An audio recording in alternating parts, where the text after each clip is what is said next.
एक तवील इजलास के बाद पीडीएम कायदीन मीडिया से बात कर रहे हैं। सद्दान जो बुलाए गए तो एहतसाब के लिए आगे बढ़े हैं, लेकिन ये एहतसाब साबित हो गया कि एहतसाब नहीं इंतकाम है, और जैसे कि ऑन ड्यूटी वो सिर्फ हिज़्बी इख्तिलाफ के ख़िलाफ़ एक मोहरे के तौर पर इस्तेमाल हो रहा है। ख्वाजा आसिफ साहब की गिरफ़्तारी, इसको हम नज़रअंदाज नहीं कर सकेंगे। सियासतदानों को आए रोज़ नोटिस देना, बुलाना, इस पर भी हम आने वाले दिनों में जब स्टैंडिंग कमेटी होगी तो कुछ सख्त फैसले करने की तरफ जाएंगे इंशाअल्लाह।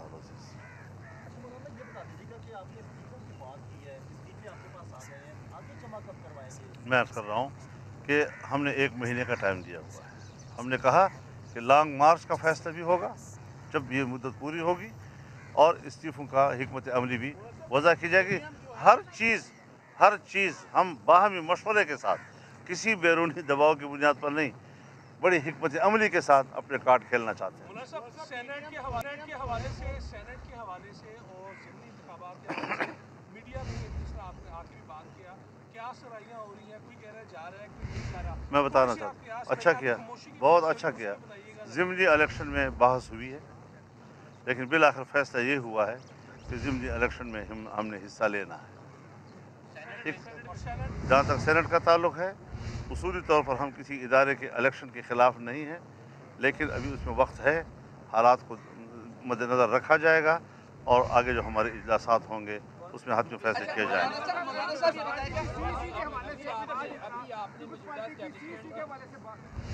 पीपल्स पार्टी की CAC के हवाले से पीपल्स पार्टी ने पूरी तफसील के साथ जो सूरत हाल है उसकी आईनी और कानूनी पोजीशन को वाज़ेह किया है, उसकी सियासी पोजीशन को वाज़ेह किया है, और फिर उसके बाद उन्होंने जो तजावीज़ मुरतब की है वो सामने रखी है, और तफसील के साथ उस पर बहस हुई है, और फिर मुत्तफ़िक़ा आरा कायम की गई।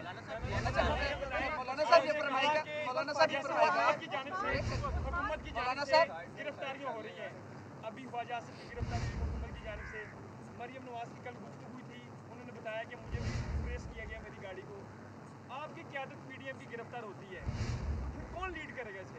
मेरे ख्याल में हम इस बात पर गौर कर रहे हैं कि अब हम बाकायदा जेलों का रुख करें और पूरे मुल्क में गिरफ्तारियों का सिलसिला शुरू हो जाएगा।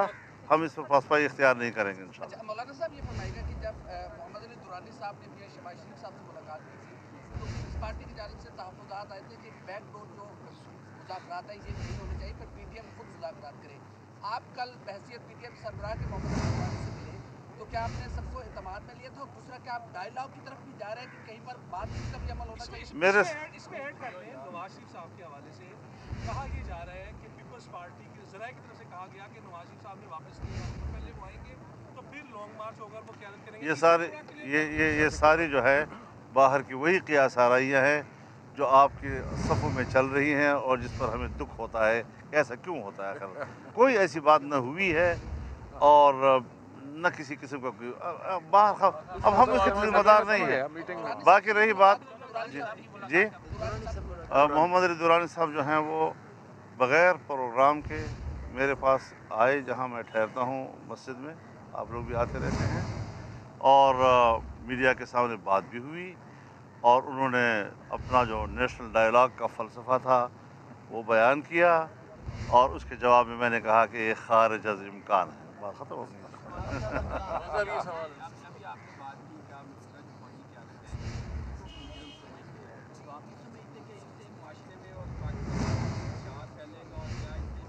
हज़रत हम इस्लाह अहवाल के लिए इस्लाह अहवाल के लिए अब हमने ज़रूरी समझ लिया है कि हम इस बात को एड्रेस करेंगे, पब्लिक के सामने एड्रेस करेंगे, क्यों आवाम के मामलात में मुदाखलत की जाती है और मुल्की निज़ाम पर कब्ज़ा किया जाता है। आज हमारे ऊपर जब डीप स्टेट का लफ्ज़ आता है तो हेनरी वहाँ अमेरिका में एक इंटरव्यू देती है और कहती है कि उसकी मिसाल जैसे पाकिस्तान। क्यों पाकिस्तान को दुनिया में बेइज्जत किया जा रहा है? ये जमहूरी मुल्क है, ये आईनी मुल्क है, और इसको उसी अंदाज में हमें चलाना चाहिए। हमने बहुत ही स्पेस दी हुई है, और हम समझते हैं कि बस सिर्फ जो कुर्सी पर एक आदमी बैठा हुआ है, जो मोहरा है, कठपुतली है, उसी को बस डिस्कस करते रहे, और पीछे जो ज़िम्मेदारान हैं उसको हमेशा नज़रअंदाज करते रहे। मेरे ख्याल में सियासी मामला है, मुल्क का मामला है, मुल्क अव्वल है, उसके बाद मैं हूँ, उसके बाद कोई और।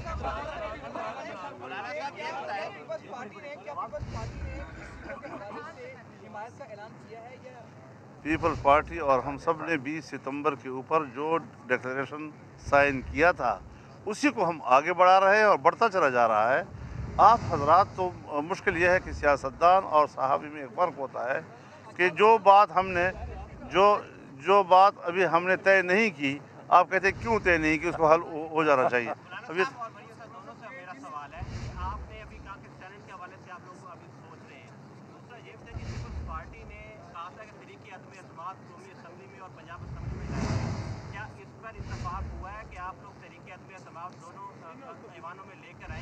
और मरियम साहब आप बता दें कि आप लोगों ने इत्तेफाक किया है जो पार्टी ने सीएसी की जो तजवीज़ सामने रखी थी, आप लोगों ने पीएमएल इत्तेफाक को मुकम्मल किया है। मौलाना साहब आप जवाब दे दीजिए, आप दे दीजिए जवाब जो उन्होंने पहला सवाल किया। देखिए, कुछ बातें ऐसी हैं कि आप पूछते रहेंगे और हम मुस्कुराते रहेंगे। देखिए बहुत सी, हाँ, क्योंकि हमने बहुत सी चीज़ें इसलिए भी छोड़ी होती है कि आप लोग उस पर तबसरे करते रहेंगे और हम फिर आपको नहीं हम आपको क्या कहते हैं सरप्राइज देते रहेंगे। जी,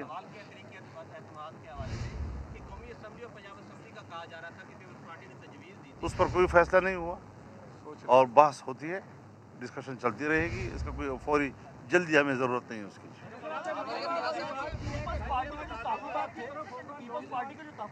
आपका सवाल हो गया। पीपल्स पार्टी के कोई तहफ़्फ़ुज़ात नहीं थे, पीपल्स पार्टी की तजावीज़ थी जो एक कंपोनेंट पार्टी के तौर पर उसका हक है कि वो अपनी तजावीज़ पेश करे, पेश की, डिस्कस हुई है और वो अच्छे नताइज उसके बरामद हुए।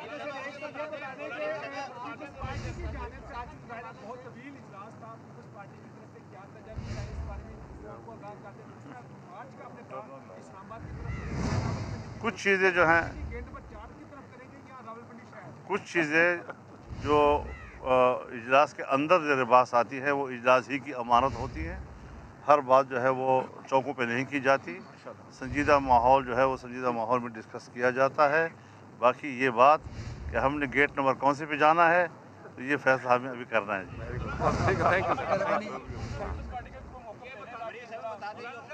क्या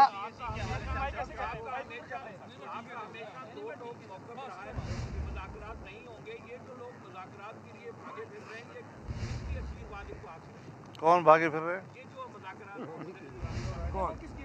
अब हम किसी को ये तो नहीं कह सकते कि आप क्यों ऐसी बात कर रहे हैं, लेकिन हमारा मौक़िफ़ है क्लियर। आपने इस्तीफों की बात की, वो इस्तीफे जो हैं वो कौमी असेंबली पहुंचे लेकिन वो कबूल नहीं हुए, उन लोगों ने वापस ले लिया। आपने कहा था इस्तीफे ऊपर मार कर आना, तो इस्तीफे वापस हो गए। देखें,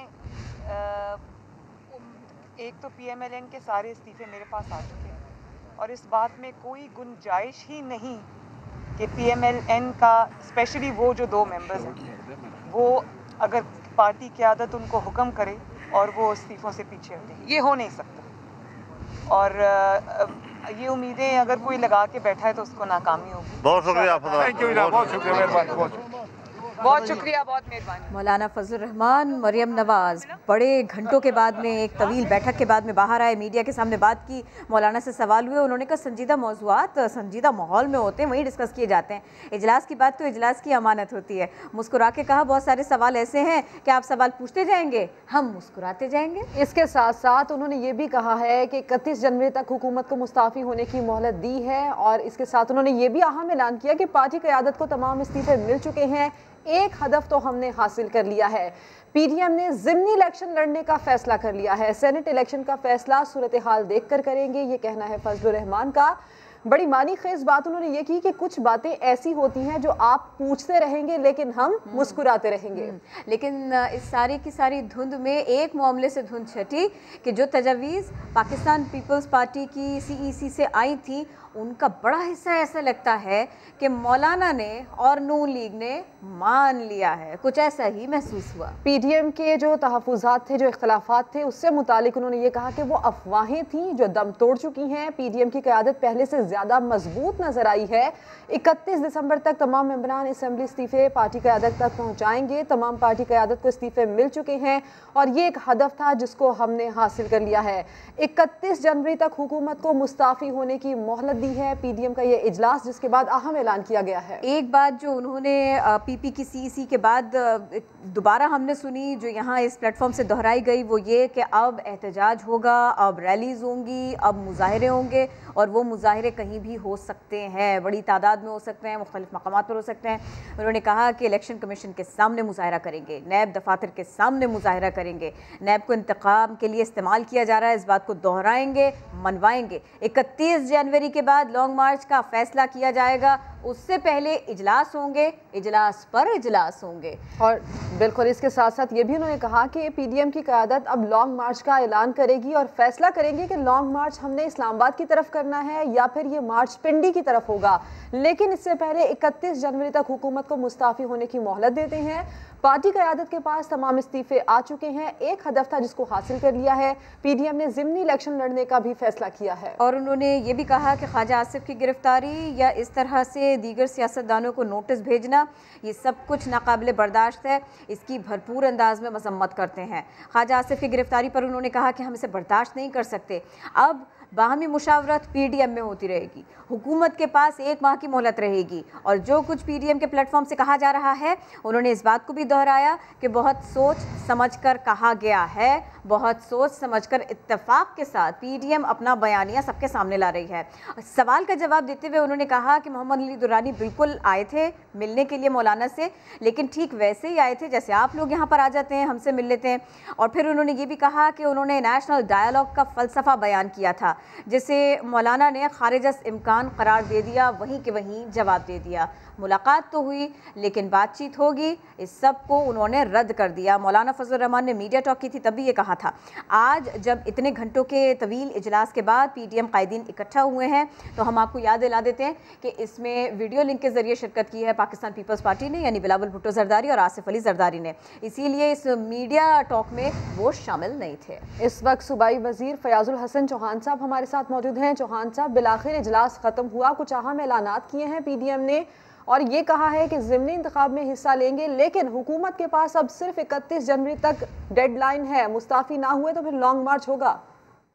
बिस्मिल्लाहिर्रहमानिर्रहीम। बुनियादी तौर पे मौलवी फजलुर रहमान साहब की जो आज की प्रेस कॉन्फ्रेंस है, ये खसियानी बिल्ली खंबा नोचे के मज़ाक है और मैं ये समझता हूँ कि इनको तो शर्म के मारे आज प्रेस कॉन्फ्रेंस करनी नहीं चाहिए थी कि जब इन्होंने ये ऐलान किया कि हम ज़िमनी इलेक्शन लड़ेंगे, ठीक है जी, ज़िमनी इलेक्शन लड़ेंगे, और आज से 3 महीने पहले तक ये डोला फुला के कहते थे देखो मेरा डोला जैसे उड़न कठोला।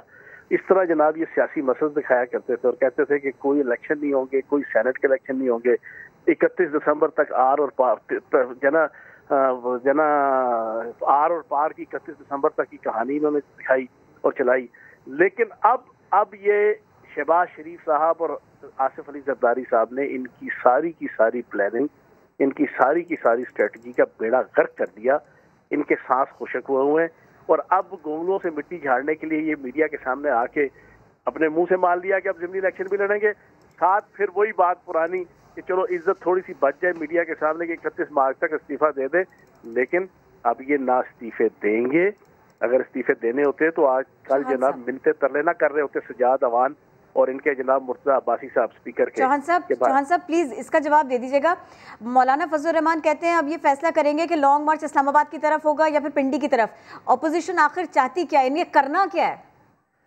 मौलाना फजलुर रहमान साहब के पास एक तीसरी ऑप्शन भी है कि लॉन्ग मार्च जो है ना वो नैब के दफ्तर की तरफ होगा और वो पूरे का पूरा जनाब मार्च नहीं होगा, अकेले जनाब मौलाना फजलुर रहमान साहब ने कोठरी पकड़ी होगी और नैब की अदालत के सामने जनाब मौजूद होंगे और वहाँ पे अपनी सारी लाजवाल और बेमिसाल करप्शन और बदयांती और टकेमारी, शहदा की ज़मीनों पे कब्जे और इस मुल्क के पैसा लूटने और इस मुल्क के खजाने को राम राम सपना पराया माल अपना और छिको छिक डेरिया। पॉइंट आ गया आपका चौहान साहब, बहुत शुक्रिया आपने इस समय को वक्त दिया।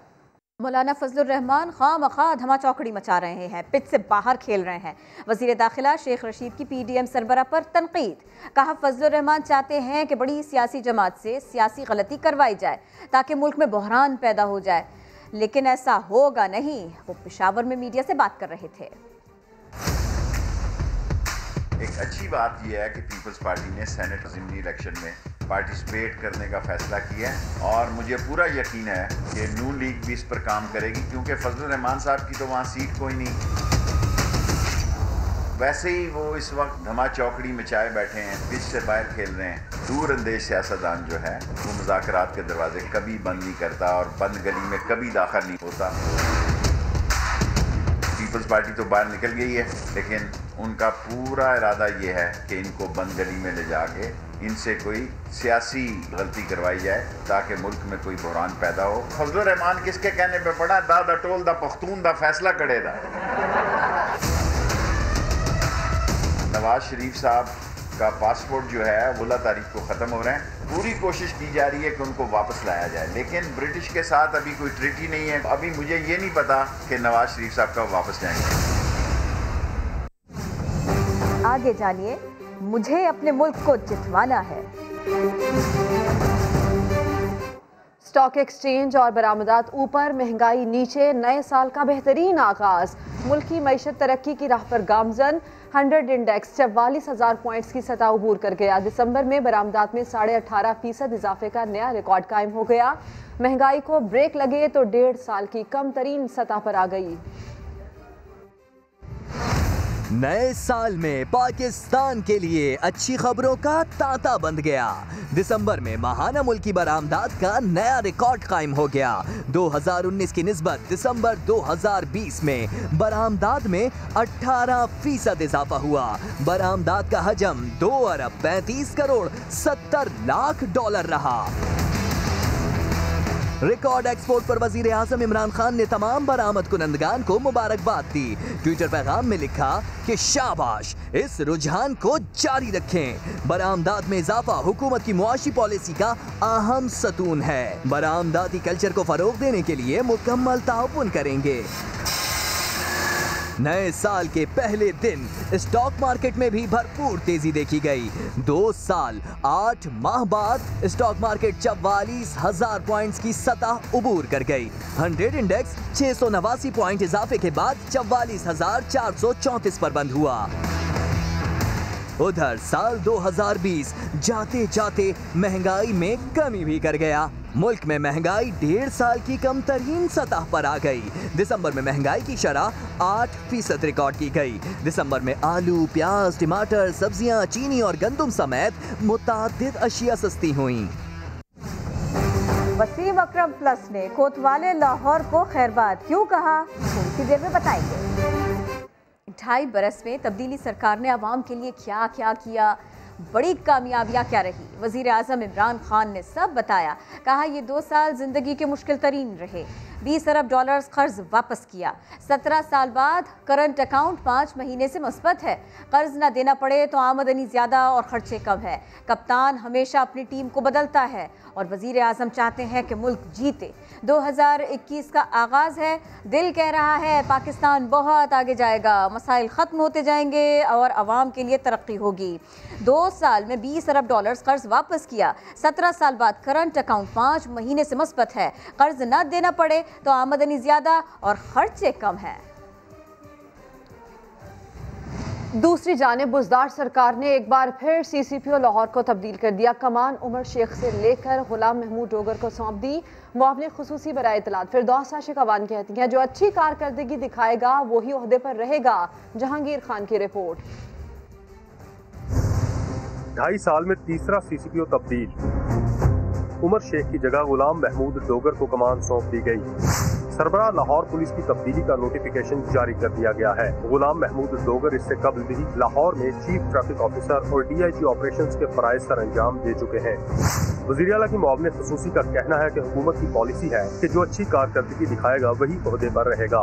जो परफॉर्म नहीं करेगा वो घर जाएगा। कोई किसी का रिश्तेदार नहीं है, कोई किसी का दरबारी नहीं है, कोई किसी का हवारी नहीं है। जिले सुबहानी का दौर खत्म हो गया। अब सिर्फ परफॉर्मेंस पे ही ये तबादले होंगे और उसी सोच को हुकूमत आगे लेके चलेगी। उमर शेख को डिप्टी कमांडेंट पंजाब कॉन्स्टेबलरी तैनात कर दिया गया है और उन्हें फौरी तौर पर रिपोर्ट करने की हिदायत की गई है। JUIF रहनुमा अब्दुल गफूर हैदरी ने नेब को सियासतदानों की पगड़ियां उछालने वाला इदारा करार दिया। बोले टुकड़े टुकड़े हो जाएंगे लेकिन नैब में पेश नहीं होंगे। राना फजल रहमान साहब ने ये बात क्यों कही है कि अगर हुकूमत ने गिरफ्तार करनी है तो कर ले, मैं नैब के दरवाजे पर नहीं जाऊंगा।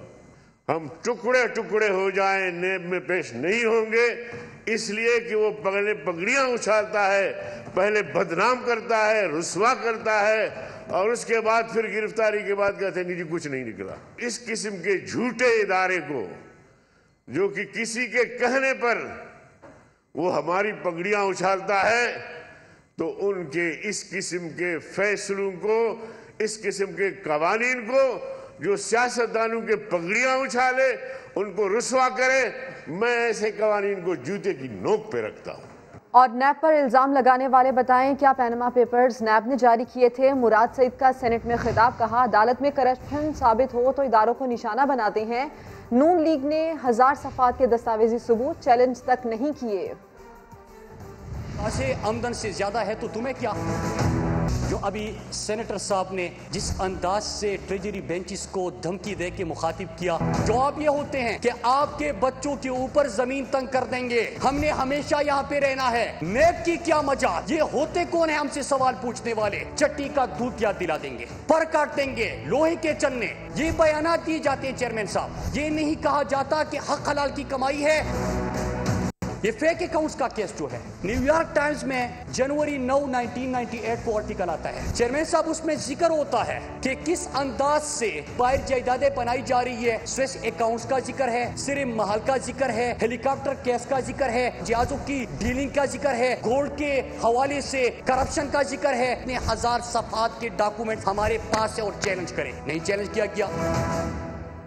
वज़ीर आज़म इमरान खान ने तुर्क हुकूमत के इश्तिराक से तैयार मॉडल पनाहगाह और लंगर खाने का इफ्तिताह कर दिया।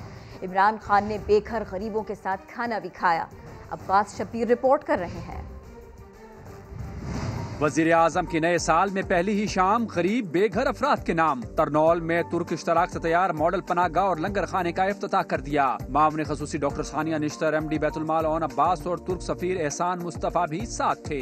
100 बिस्तरों पर मुश्तमिल पनाहगाह नए साल की पहली और मजमूई तौर पर इस्लामाबाद की 5वीं पनाहगाह है। खवातीन के लिए पनाहगाह में 10 बिस्तर अलग मुख्तस। मॉडल पनाहगाह और लंगर खाना 3 माह से भी कम अरसे में मुकम्मल हुआ। इफ्तिताही तकरीब से खाने की मेज तक SOPs की मुकम्मल पासदारी। वज़ीर आज़म ने गरीबों के साथ खाना भी खाया। पनाहगाह के लंगर खाने में नाश्ता और रात का खाना फराहम किया जाएगा। गरीबों को मुफ्त खाने और रिहाइश के साथ 500 बैनुल-अक़वामी माहिरीन की ज़ेर निगरानी ऑनलाइन मुफ्त तिब्बी मुआयने की सहूलत भी मिलेगी। ईजी शिफा का यह मनसूबा मुल्क भर में फैलाया जाएगा। फिरदौस आशिक अवान रेस्क्यू विमेन बन गई। मरियम नवाज को रेस्क्यू करने की पेशकश भी कर दी। पंजाब की मुआविन इत्तलात क्रिकेट भी खेलकर दिखा चुकी हैं। वो अपोजिशन की खवातीन से बॉक्सिंग लड़ने पर भी तैयार हो गई थी। नाम है फिरदौस आशिक अवान। 66 मेरा लकी नंबर है। काम ऑलराउंडर, बैटिंग, बॉलिंग,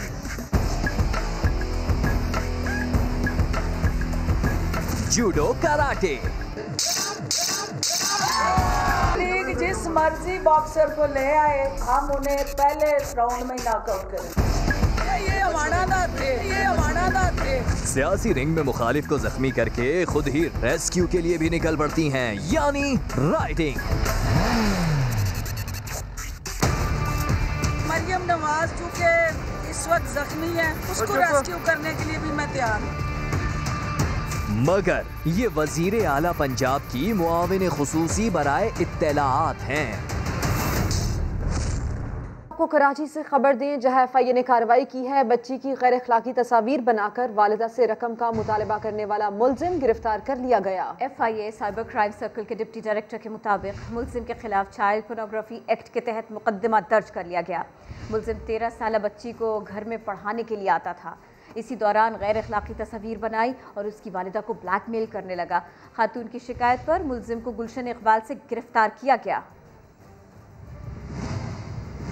कराची में गडाप टाउन में बेटे ने मां और मुलजिम को कत्ल करके खुदकुशी कर ली। पुलिस का ये कहना है कि मुलजिम ज़हनी मरीज था। आमिर मजीद की रिपोर्ट।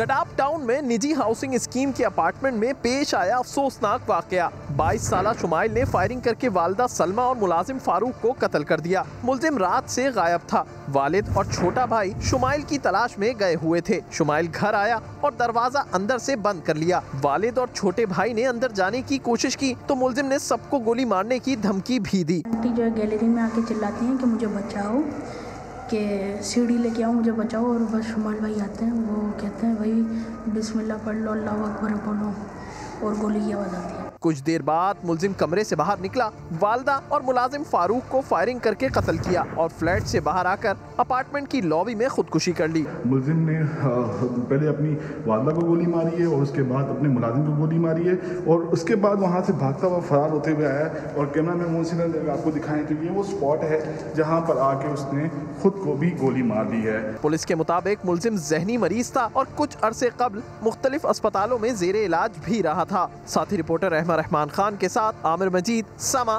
कराची। कराची सी व्यू विलेज होटल के करीब खुदाई के बाद सड़क पर कई मकामात पर सियाह पाइप रख दिए गए। रिहायशियों ने तशवीश का इजहार किया है। सी व्यू डॉल्मेन मॉल से विलेज होटल तक सड़क की खुदाई, डिफेंस के 10,000 रिहायशियों को खदशात ने घेर लिया। सी व्यू के सामने वाक़े घरों के बाहर अचानक हैवी मशीनरी नमूदार हुई और 3 दिनों में डॉल्मेन मॉल से विलेज होटल तक की पूरी सड़क को खोद दिया। खुदाई के बाद सड़क पर कई मकामात पर स्याह रंग के पाइप रख दिए गए। सी व्यू रेजिडेंट सोसाइटी के चेयरमैन मोहसिनुल्लाह कुरैशी ने समा को बताया कि रिहायशी सिर्फ ये जानना चाहते हैं कि ये पाइपलाइन क्यों बिछाई जा रही है। हमें पता नहीं है, एक तरफ पेट्रोल की लाइन है, एक तरफ गैस की लाइन है। गॉड फॉरबिड अगर कोई तकरीबकारी कर दे या कुछ कर दे तो हम ये रिहायशी जो है हम कहाँ जाएंगे। इससे कबल जिस जगह खुदाई की गई वहां नेशनल ऑयल रिफाइनरी की लाइन बिछाई गई थी और इस लाइन से ऑयल के रसाव की वजह से एक हादसा भी रोनुमा हो चुका है। ये 38 ब्लॉक के अंदर बैक साइड पे पंप लगा हुआ था पानी का, उसमें ऑयल आना शुरू हुआ। लेटर ऑन उसमें आग लगी, पीछे वाटर टैंक और वो जो ओवरहेड वाटर टैंक वगैरह सब जला। इसकी बिल्कुल बैक साइड के ऊपर नीचे से ऊपर तक बर्न हुआ था। एसोसिएशन ऑफ डिफेंस रेजिडेंट्स की चेयरपर्सन हुमैरा खान कहती हैं कि आतिशगीर मादे की पाइपलाइनें बिछाकर इंतजामिया ने रिहायशियों की जान खतरे में डाल दी। सामने रिफाइनरी की आपकी लाइन है और उसके साथ ही आपने ये जो है एक इतना बड़ा एटम बम आपने डालना शुरू कर दिया, चाहे वो गैस है चाहे वो ऑयल है। इनकी ये वाली लाइन उस तरफ थी। पाइपलाइन बिछाने का 90% काम मुकम्मल कर लिया गया है, मगर रिहायशियों को अब तक ना पता चल सका कि लाइन किसके लिए बिछाई गई है। समा के राब्ता करने पर DHA के तर्जुमान ने मौक़िफ़ देने से इनकार कर दिया। कैमरामैन मोहम्मद कामरान के साथ आमिर मजीद, समा, कराची। लाहौर के नेशनल पार्क में बनने वाला स्क्वॉश कॉम्प्लेक्स 27 साल बाद भी मुकम्मल ना हो सका, लागत भी बढ़ गई। कादिर ख्वाजा की रिपोर्ट में मजीद जानते हैं। ये कोई भूत बंगला नहीं बल्कि नेशनल पार्क में स्क्वॉश कॉम्प्लेक्स की इमारत है जो 2 दहाइयों से ज़ेरे तामीर है। इंटरनेशनल स्क्वॉश कॉम्प्लेक्स का संगे बुनियाद 1993 में रखा गया था, मगर दहाइयां गुजर जाने के बावजूद इमारत खंडरात का मंजर पेश कर रही है। 29 मिलियन रुपए से शुरू होने वाले प्रोजेक्ट की लागत 375 मिलियन रुपए तक पहुँच चुकी है। मौजूदा DG स्पोर्ट्स पंजाब ने भी मंसूबा जल्द मुकम्मल करने का दावा किया है। आई अश्योर यू कि इस साल फाइनेंशियल ईयर के एंड तक आप इसमें काफ़ी पेशरफ देखेंगे इसकी कंस्ट्रक्शन के हवाले से। स्क्वॉश कॉम्प्लेक्स में 6 प्रैक्टिस कोर्ट्स और 2 इंटरनेशनल मेयार के 3 ग्लास कोर्ट बनाए जाने थे। पाकिस्तान स्क्वॉश कॉम्प्लेक्स का ज़ेरे तामीर मंसूबा क्यों इल्तवा का शिकार रहा, इस सवाल की खाली जगह को पुर करने के लिए ताहाल कोई जवाब ना मिल सका। कैमरामैन मुनव्वर इस्लाम के साथ कादिर ख्वाजा, समा, लाहौर। हेडलाइंस होंगी ब्रेक के बाद। आप देखते रहिए समा।